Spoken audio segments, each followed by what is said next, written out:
This is USMLE QA, USMLE material presented in a question and answer format structured similar to the first aid for the USMLE Step 1 book. Question: What are the eukaryotic initiation factors? Answer: Eukaryotic initiation factors are molecules that identify the 5' cap of Mr. Na. Question: What is the function of eIFs in protein synthesis? Answer: eIFs help assemble the 40S ribosomal subunit with the initiator tRNA. Question: How are eIFs involved in the assembly of the ribosomal complex? Answer: eIFs are released when the Mr. Na and the ribosomal 60S subunit assemble with the complex. This process requires GTP. Question: What is the difference in ribosomal subunit assembly between eukaryotes and prokaryotes? Answer: In eukaryotes, the 40S and 60S subunits combine to form an 80S ribosome. In prokaryotes, the 30S and 50S subunits combine to form a 70S ribosome. Question: Which direction does synthesis occur during protein synthesis? Answer: Synthesis occurs from N-terminus to C-terminus. Question: How does ATP play a role in protein synthesis? Answer: ATP is used to activate tRNA. Question: How does GTP play a role in protein synthesis? Answer: GTP is used for tRNA gripping and going places. Question: What is the role of the 5' cap in protein synthesis? Answer: The 5' cap is a modification to the Mr. Na molecule that helps identify the start site for translation. The eIFs recognize the 5' cap and bind to it, initiating the assembly of the ribosomal complex. Question: Why is the initiator tRNA important in the process of protein synthesis? Answer: The initiator tRNA is responsible for bringing the first amino acid to the ribosome during translation. It carries the methionine amino acid and is recognized by the eIFs as the starting point for protein synthesis. Question: How does the 80S ribosome differ from the 70S ribosome? Answer: 80S ribosome is found in eukaryotic cells, while 70S ribosome is found in prokaryotic cells. They are both composed of a small and a large subunit,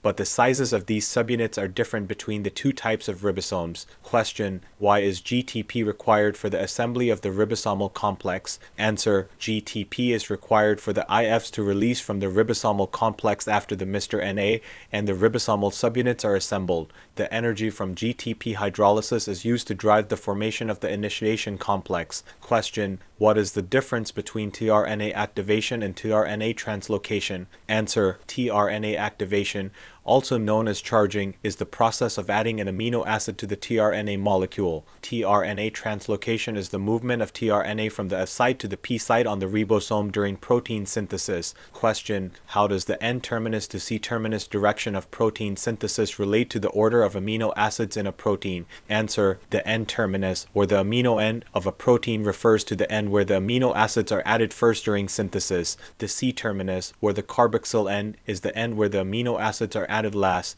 The sequence of amino acids in a protein is determined by the order in which they are added during synthesis, starting from the N-terminus and moving towards the C-terminus. Question: What are the main steps in protein synthesis initiation? Answer: The main steps in protein synthesis initiation include recognition of the 5' cap by the eIFs, assembly of the 40S ribosomal subunit with the initiator tRNA, and release of the eIFs when the Mr. Na and the ribosomal 60S subunit assemble with the complex. This process requires GTP. Question: How does the process of protein synthesis differ in eukaryotes and prokaryotes? Answer: In eukaryotes, the 40S and 60S ribosomal subunits combine to form an 80S ribosome. In prokaryotes, the 30S and 50S ribosomal subunits combine to form a 70S ribosome. Also, eukaryotic cells have multiple initiation factors while prokaryotic cells have fewer initiation factors. Question: How does the process of translocation occur during protein synthesis? Answer: Translocation is the movement of tRNA from the S site to the P site on the ribosome during protein synthesis.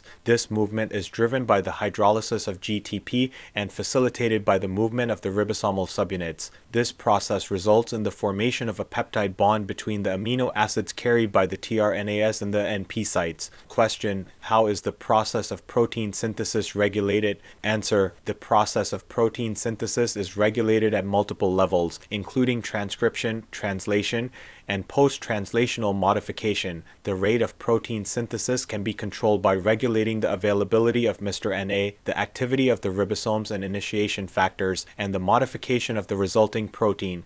Thank you for watching our Q&A format video. We hope this helped you learn, review, and retain knowledge needed for the USMLEs. For more information on this topic, check out the link in the description.